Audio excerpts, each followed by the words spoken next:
JKN bagi bayi baru lahir, kita mengacu pada undang-undangnya sebelumnya, sesuai Perpres nomor 82 tahun 2018. Jadi bayi tersebut yang baru lahir wajib didaftarkan ke BPJS Kesehatan, terutama dalam program jaminan kesehatan nasional JKN KIS.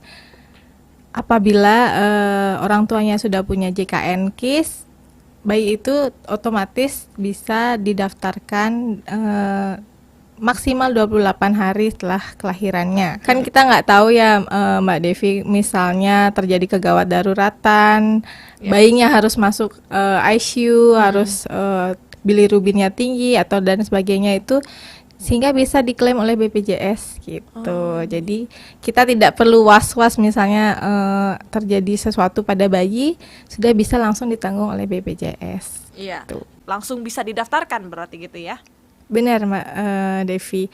Jadi apabila orang tuanya sudah terdaftar di BPJS, terutama bisa langsung diklaim.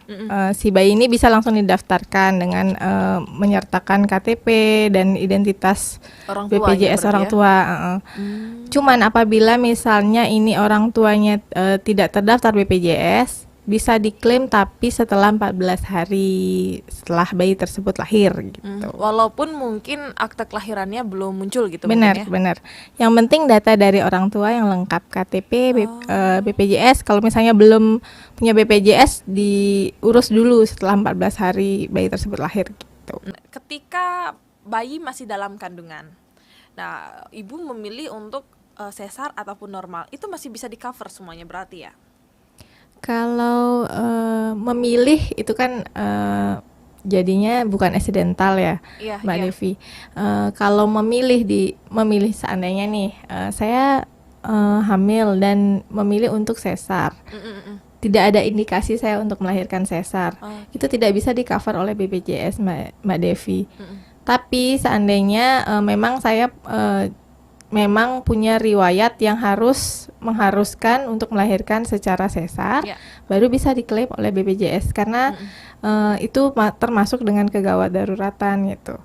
Apabila memilih tanpa adanya indikasi, tidak bisa diklaim oleh BPJS. Bayi yang sudah lahir kemudian juga memerlukan penanganan khusus seperti dirawat dengan inkubator, apakah semuanya bisa di cover dengan BPJS sampai pulang? Bisa Mbak bisa ya? Devi ya.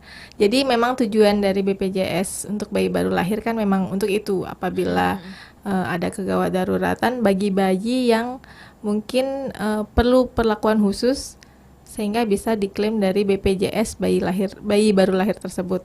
Terutama apabila orang tuanya sudah mengikuti JKN.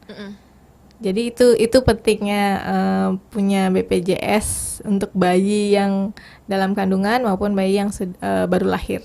Penekanan dari saya tentu pentingnya JKN PBI ini untuk bayi baru lahir dan untuk orang tua tentunya agar jangan lupa untuk benar-benar mempersiapkan kelahiran dengan juga selain dengan kebutuhan persalinan juga dengan kebutuhan JKN untuk bayi baru lahir ini. Dan kita juga tentu sangat berharap agar fasilitas yang didapatkan dari BPJS juga akan meningkat ya, sesuai dengan kebutuhan yang